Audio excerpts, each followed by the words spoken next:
ஃப்ரெண்ட்வுட்ஸ் மக்களுக்கு வணக்கம். இன்னைக்கு நம்மளோட ஷோல எத பத்தி பேச போறோம் அப்படின்னா, கண்டிப்பா இந்த விஷயம் உங்க எல்லாருக்குமே ரொம்பவே யூஸ்ஃபுல்லான ஒரு விஷயமா தான் இருக்கும். ஏன்னா, இத பேசியிருக்கிறது ஒரு சாதாரணமான ஆள் கிடையாது. பொருளாதார நிபுணர் ஆனந்த் ஸ்ரீனிவாசன் வந்து நெறைய விஷயங்கள் வந்து எப்படி மணிய சேவ் பண்றது அப்படின்றத பத்தி பேசியிருக்காரு. அதுல ஒரு சில விஷயங்கள இப்ப நான் உங்ககிட்ட ஷேர் பண்ண போறேன். ஸோ நீங்க ஃபுல்லா தெரிஞ்சுக்கணும் அப்படின்னு நினைச்சீங்கன்னா, வீடியோவ ஸ்கிப் பண்ணாம பாருங்க. வாங்க ஷோக்குள்ள போலாம். ஸோ பொருளாதார நிபுணர் ஆனந்த் ஸ்ரீனிவாசன் என்ன சொல்லியிருக்காங்க அப்படின்னா, ஒரு சாதாரண மக்கள் எப்படியெல்லாம் பணத்த சேவ் பண்ணலாம்?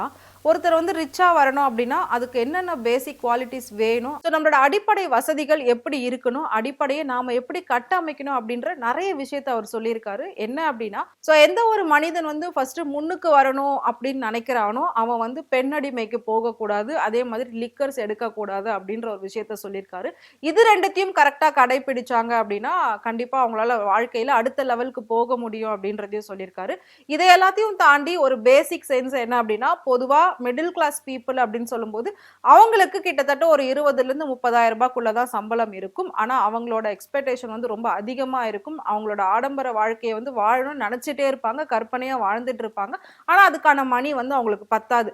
பட் வீட்ல ஒரு பக்கம் வந்து இதை பண்ணணும் அதை பண்ணணும் அப்படின்னு சொல்லும்போது அவங்க கொஞ்சம் ஹை லெவல்ல போகும்போது தான் பெரிய பெரிய பிரச்சனைகள்ல போயிட்டு மாட்டிக்கிறாங்க. ஸோ அப்படி இருக்கும்போது ஃபர்ஸ்ட் கடன் வாங்காம எப்படி நம்ம குடும்பத்தை நம்ம நடத்துறது, அதுக்கப்புறம் குடும்பத்துல இருந்து வெளியில நடக்கக்கூடிய விஷயங்களை கடன் வாங்காம எப்படி நாம பண்றது, சோ இதெல்லாம் கரெக்டா தெரிஞ்சுக்கணும் பண்ணணும் அப்படின்னு நினைச்சா நாம எந்த பாதையில போகணும் அப்படின்றத நாம ஃபர்ஸ்ட் அனலைஸ் பண்ணணும். அது அனலைஸ் பண்ணா மட்டும்தான் நம்மளால அடுத்த கட்டத்துக்கு நோக்கி நகர முடியும். இதுல இன்னொரு விஷயம் முக்கியமா குறிப்பா சொல்லணும் அப்படின்னா, சோ சென்னையில அதிகபட்சமான வீடுகள் வச்சிருக்கிறது யாரு அப்படின்னு பாத்தீங்கன்னா எஸ்பிஐ பேங்க் ஓனரும் ஐசிஐசிஐ பேங்க் ஓனரும் தான். ஏன்னா எல்லாரோட வீட்டு பத்திரமும் அவங்க பேங்க்ல தான் இருக்கும். அவங்க அந்த வீட்டுக்கு பத்திரத்துக்கு வட்டி மேல வட்டி போட்டு அதை மீட்க முடியாத அளவுக்கு கொண்டு போயிட்டு அவங்களே அதை எடுத்துப்பாங்க. சோ இந்த மாதிரி தான் அவங்களுக்கு இவ்ளோ வீடுகள் சேர்ந்திருக்கு. இது தெரியாம நிறைய பாமர மக்கள் இப்ப என்ன கான்செப்ட் வச்சிருக்காங்க அப்படின்னா, சொந்தமா ஒரு வீடு இருந்துடணும்ப்பா, நம்ம எங்க இருக்கிறோமோ இல்லையோ, நமக்கு சாப்பிட சாப்பாடு கிடைக்குதோ இல்லையோ, சொந்தமா ஒரு வீடு இருக்கணும், எப்படியாவது லோனை போட்டு ஒரு வீடை வாங்கிடணும் அப்படின்னு நாம நினைச்சிட்டு இருக்கோம்.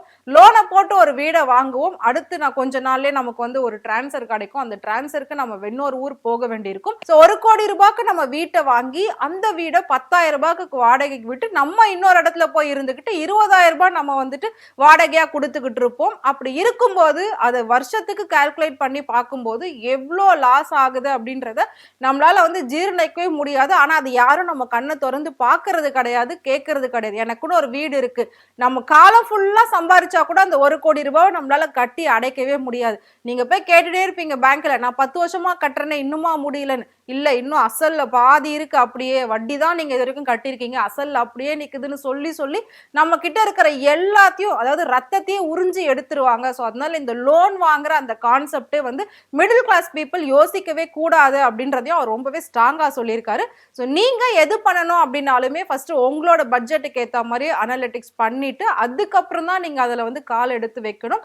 அதுக்கு முன்னாடி நம்மளை சுத்தி நிறைய விஷயங்கள் இருக்கும். லைஃப் வந்து இன்னைக்கு தானே இருக்கு, இன்னைக்கு நாள் நம்ம கையில இருக்கு, நம்ம ஜாலியா வாழ்ந்துடணும் அப்படின்ற மாதிரி கான்செப்ட்ல நிறைய பேர் இருப்பாங்க. பட் அந்த மாதிரி இருக்கிறது அது ரொம்பவே டேஞ்சர் அப்படின்ற மாதிரி சொல்லியிருக்காரு. என்ன அப்படின்னா, ஸோ நம்ம வெளியில போறோம், நம்ம ஃப்ரெண்ட்ஸை மீட் பண்றோம் அப்படின்னா உடனே வந்துட்டு வாங்க லிக்கர் சாப்பிட போகலாம், ட்ரிங்க்ஸ் பண்ணலாம் அப்படின்லாம் வந்து சொல்லுவாங்க. இன்னொரு கும்பல் என்ன சொல்லும், வாங்க எங்கேயாவது ஜாலியா வெளியே போய் சுத்தலாம், இங்க போய் ஸ்டே பண்ணலாம், இங்க பார்ட்டி பண்ணலாம் அப்படின்லாம் சொல்லுவாங்க. ஸோ ஆல்ரெடி அந்த பர்சன் ஏதாவது ஒரு கமிட்மெண்ட் வச்சு மண்டக்குள்ள அவருக்கு அதே ஓடிக்கிட்டு இருக்கும். ஸோ அப்படி இருக்கும்போது ஃப்ரெண்ட்ஸ் வந்து என்ன சொல்றாங்களோ உடனே அதுல டைவர்ட் ஆயிடுறது. அப்படி டைவர்ட் ஆகும்போது அங்க போனாரு அப்படின்னா அவருக்கு 1000 ரூபாய் செலவோட முடியற விஷயம் 5,000 ரூபாய்க்கு இழுக்கும். ஸோ செலவே இல்லை அப்படின்னாலும் இந்த மாதிரி அன்னெசரியா போகும்போது நமக்கு எக்ஸ்ட்ரா செலவுகள் ஆக செய்யுது.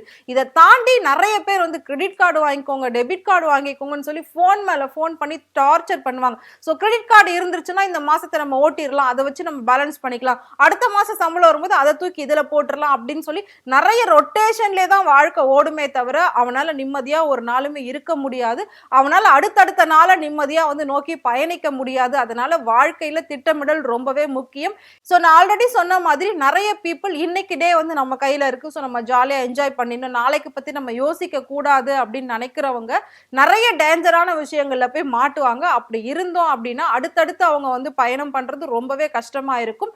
பாதை வந்து நமக்கு ஒரே பாதை தான் நீட்டா இருக்கும், ஆனா அதுல நாம சரியா போறதும் விழுந்துறதும் இல்ல மாட்டிக்கிறதும் நம்மளோட கையில தான் இருக்கு.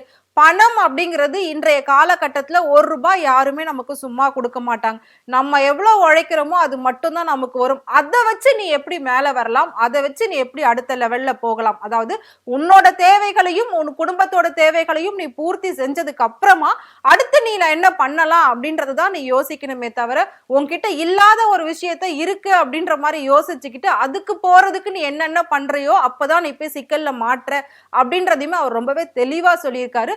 சோ வாழ்க்கையில பொருளாதாரத்துல திட்டமிடல் அப்படின்றது ரொம்பவே அவசியம். அதுவும் குடும்பத்தோட உட்கார்ந்து திட்டமிட்டு நீங்க ஒவ்வொரு விஷயம் பண்ணீங்க அப்படின்னா அது உங்களை சக்சஸ்ல கொண்டு போய் முடியும். சோ அதே மாதிரி நிறைய பேர் ரியல் எஸ்டேட்ல கொண்டு போயிட்டு பணத்தை கொட்டுறாங்க. இந்த இடத்தை வாங்கி இடம் விற்கிறது, இந்த மாதிரி நிறைய வேலைகள் பண்ணிட்டு இருக்காங்க. அதுல ஒரு கமிஷன் பாக்குறது, இப்படி பண்ணி பண்ணி பண்ணி இருக்கிறதுமே போகுமே தவிர நமக்கு எதுவுமே பெருசா வராது. வரவங்க போறவங்க எல்லாம் நல்லா இருந்துட்டு போவாங்க. நாம வளரணும் வளரணும் அப்படின்னு நினைக்கிற இடத்துல நாம அப்படியே தான் இருந்துகிட்டு இருப்போம். சோ எப்பவுமே வந்து ஒரு ப்ரீ பிளானிங் இல்லாம எந்த ஒரு விஷயத்தையும் நாம பண்ண முடியாது. இன்னைக்கு இருக்கக்கூடிய வாழ்க்கையில, இன்னைக்கு இருக்கக்கூடிய காலகட்டத்துல எந்த ஒரு செலவுமே நாம எதிர்பார்த்து வர்றது கிடையாது. எல்லாமே எதிர்பார்க்காம வர்றதுதான். சோ அப்படி இருக்கும்போது அந்த எதிர்பார்க்காம வரோம் அப்படின்றதுக்குமே நாம ஒரு பட்ஜெட்டை கண்டிப்பா ஒதுக்கி வைக்கணும். மாசம் மாசம் நம்மளோட சம்பளத்துல இருந்து. அப்படி இருந்தா மட்டும்தான் எல்லாத்தையும் நம்மளால வந்து கரெக்டா ஃபேஸ் பண்ண முடியும், டைரக்டா ஃபேஸ் பண்ண முடியும். எந்த ஒரு பிரச்சனையும் இல்லாம. இப்ப இந்த மாசம் இந்த செலவு ஆயிடுச்சுப்பா, அடுத்த மாசம் இந்த செலவு வந்தா பாத்துக்கலான்ற ஒரு அலட்சியமே இருக்கக்கூடாது. எல்லாத்துக்கும் எப்பவுமே எவன் ஒருத்தன் தயாரா இருக்கானோ அவன் தான் வாழ்க்கைக்கு அடுத்த கட்டத்துக்கு நோக்கி போவான் அப்படின்றதையுமே அவர் ரொம்பவே ஆணித்தனமா சொல்லியிருக்காரு. சோ வாழ்க்கையில பொருளாதார திட்டமிடல் ரொம்ப அவசியம் அப்படின்றதையும் சொல்லியிருக்காரு. நீங்க பணத்தை சேவ் பண்ணணும் அப்படின்னு நினைச்சீங்கனாலுமே இந்த மாதிரி திட்டமிட்டு ஒவ்வொரு விஷயமும் பண்ணீங்க அப்படின்னா கண்டிப்பா உங்களுக்கான ஒரு சோர்ஸ் வந்து நல்ல முறையில கிடைக்கும். அடுத்தடுத்த லெவலுக்கு உங்களால வந்து யோசிக்க முடியும், பயணிக்க முடியும் அப்படின்றதுதான் நிதர்சனமான உண்மையும் கூட. சோ நீங்க எந்த ஒரு விஷயத்தையும் பண்றதுக்கு முன்னாடி நல்லா அனலைஸ் பண்ணி அதுக்கப்புறம் நீங்க பண்ணீங்க அப்படின்னா உங்களோட வாழ்க்கை ரொம்பவே ஸ்மூத்தா போகும். சோ நீங்க பணத்தை இப்படி எல்லாமும் சேவ் பண்ணலாம் அப்படின்னு நினைச்சீங்கன்னா அதையும் மறக்காம எங்களுக்கு கமெண்ட் பாக்ஸ்ல கமெண்ட் பண்ணுங்க. இதே மாதிரி நிறைய இன்ட்ரெஸ்டிங்கான இன்ஃபர்மேஷன்லாம் உங்களுக்கு தெரியணும் அப்படின்னு நினைச்சீங்கன்னா மறக்காம ஃப்ரெண்ட் ரூட் சேனலை ஃபாலோ பண்ணிக்கோங்க.